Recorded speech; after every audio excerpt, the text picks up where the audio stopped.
Mesdames et messieurs, très heureux de me retrouver auprès de vous après ce congé du Parlement. Récemment, le président de la République a effectué la rentrée politique en s'adressant au gouvernement. Il a précisé le cap à suivre. À cette occasion, il a indiqué les lignes de force pour lesquelles des résultats à court terme doivent être atteints. Le président de la République a réaffirmé à cette occasion le rôle prépondérant qu'il accorde à la politique sociale pour laquelle des résultats importants ont été déjà obtenus. Nous y reviendrons tout au long de mon allocution. Le dialogue que le gouvernement engage avec les parlementaires aujourd'hui conforte bien évidemment la démocratie. Il me permet également de m'adresser à travers vous à l'ensemble des Djiboutiennes et des Djiboutiens. Mesdames et messieurs, nous savons que la politique budgétaire est un moyen d'ajuster la politique gouvernementale à la conjoncture nationale. La loi des finances 2024 que nous examinerons s'inscrit dans le cadre du plan national de développement que nous avons dénommé Djibouti ici, inclusion, connectivité, institution. Ce plan a par ailleurs été préparé, je le rappelle, pour correspondre à la vision du chef de l'État dans la perspective des objectifs de développement durable. Il est régulièrement mis à jour pour tenir compte des aléas et contraintes économiques internationales, comme par exemple des effets négatifs subis au cours de ces dernières années. En effet, nous avons traversé des périodes difficiles aussi bien sur le plan international que régional. Des adaptations ont dû être effectuées. À la longue crise sanitaire de la COVID-19, au conflit dans la région et en Europe, s'est rajoutée la sécheresse dans la Corne de l'Afrique. De ce fait, la reprise économique reste fragile aussi bien dans le monde que chez nous. Les perspectives de croissance sur le plan international sont revues à la baisse. Dans les économies avancées, les taux de croissance devraient fléchir à 2,3% en 2022 et 1,3% en 2023. Dans les pays émergents, dans les pays en développement, compte tenu du ralentissement des économies chinoises et indiennes, le taux de croissance pendant cette période se situeront autour de 3,8%. Or, l'environnement économique mondial a une forte influence sur notre économie, largement ouverte sur le monde extérieur. Ainsi, en 2022, à l'instar de ce qui a été fait dans tous les autres pays, notre croissance a été aussi revue à la baisse à 3,6%. Je rappelle que la croissance du PIB réel est de l'ordre de 7,5 jusqu'en 2019 et qu'elle avait chuté à 1,2% en 2020 pour reprendre en 2021 à 4,4%.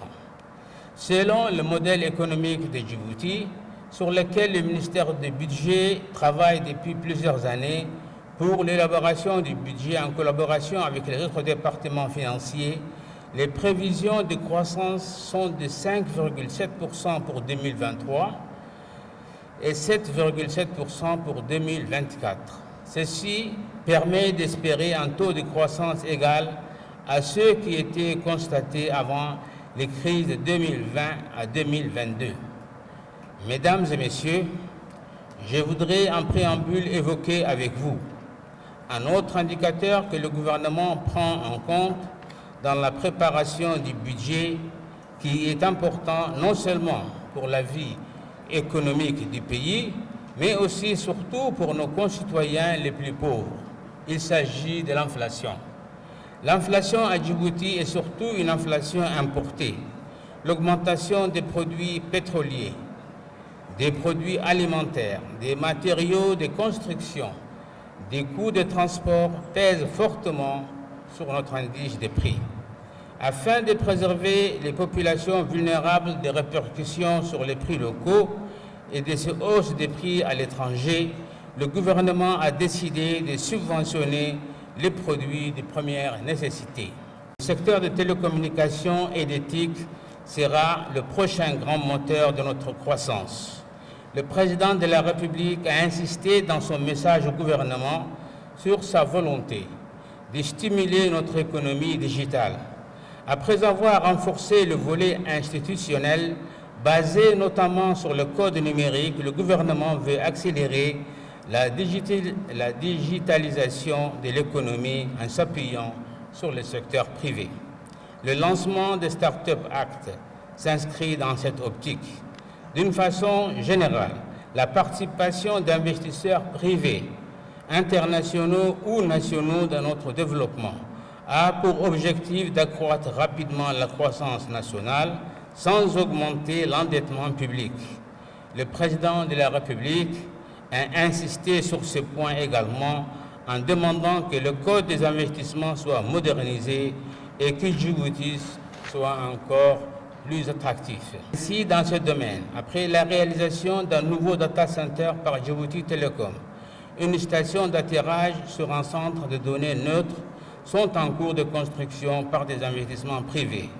Ces nouveaux projets contribueront à développer la richesse nationale et l'emploi dans des secteurs de pointe.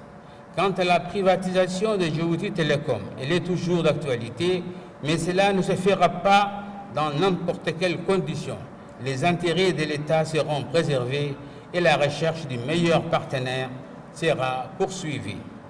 Mesdames et messieurs, le développement du secteur énergie et eau et assainissement vise non seulement à accompagner la croissance, mais aussi à conforter notre indépendance économique dans ces deux domaines vitaux.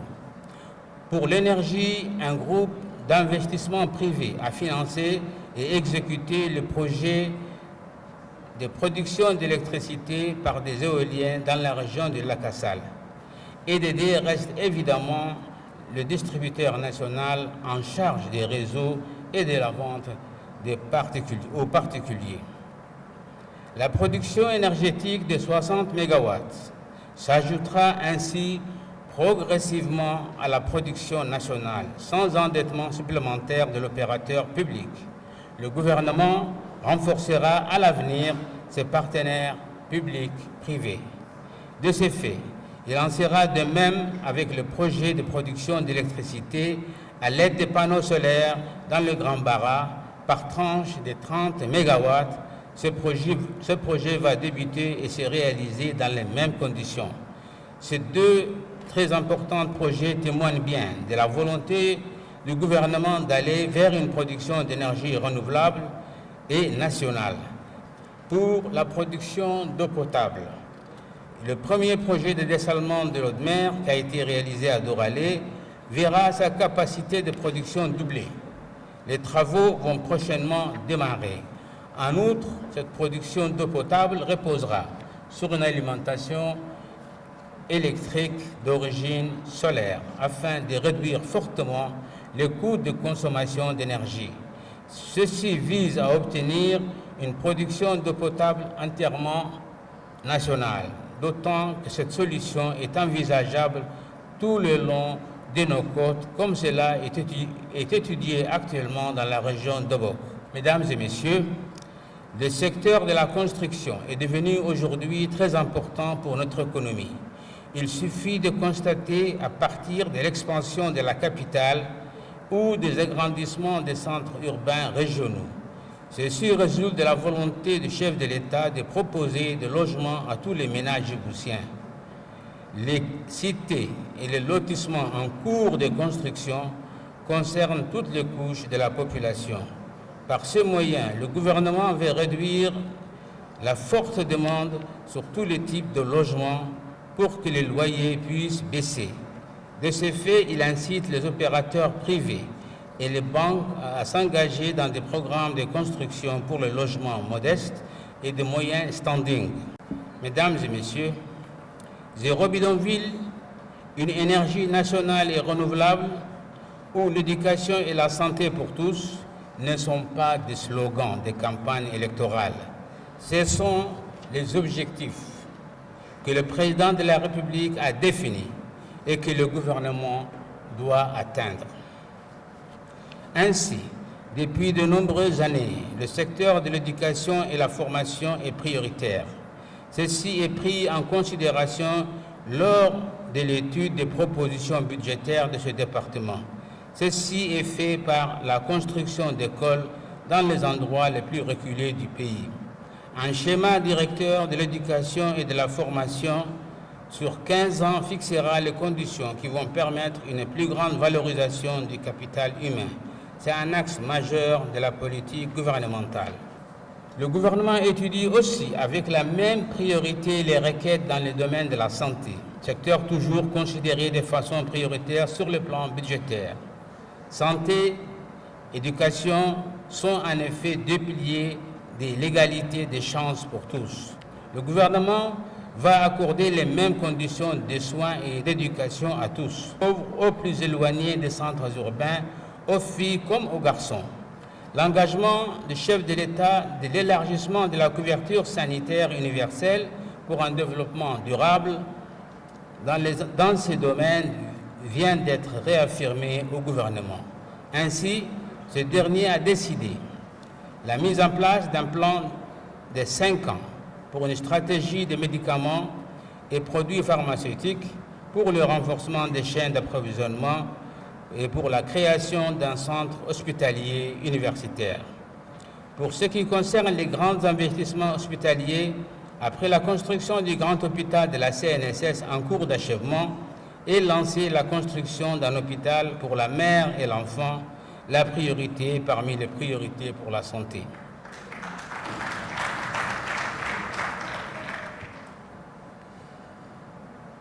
Ceci permettra à notre système de santé d'être plus performant et d'être au service de tous, car à l'intérieur du pays aussi, de nombreux efforts sont accomplis pour assurer les soins de santé de base. Mesdames et messieurs, après les longues crises internationales et les efforts budgétaires pour soutenir l'économie et réduire les conséquences néfastes sur la population les plus défavorisées, tout soutien budgétaire notable à notre économie est aujourd'hui compromis. Les mesures gouvernementales adoptées pour optimiser l'action publique comme la gestion de la dette publique, la modernisation de la fiscalité ou la maîtrise des dépenses par un meilleur contrôle budgétaire doivent être donc renforcées. Le président de la République vient de mettre en exergue la nécessité d'œuvrer sans délai sur le plan d'action qui a été établi après l'analyse de la gestion des finances publiques selon la méthodologie PEFA.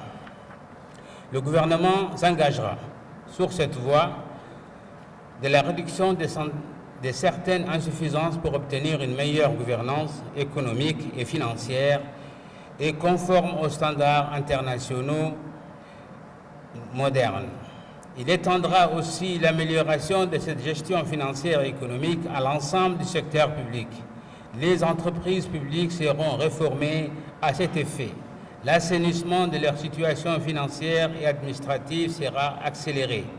Compte tenu de ces conditions, le budget 2024 sera un budget de transition, prenant en compte la simple reconduction des dépenses. L'examen approfondi du budget définitif de 2022 de l'exécution budgétaire 2023 servira à corriger certaines déficiences. Les discussions budgétaires en cours affineront la loi des finances 2024 que le gouvernement proposera à votre examen. L'objectif est de renforcer notre crédibilité internationale et la transparence envers nos concitoyens.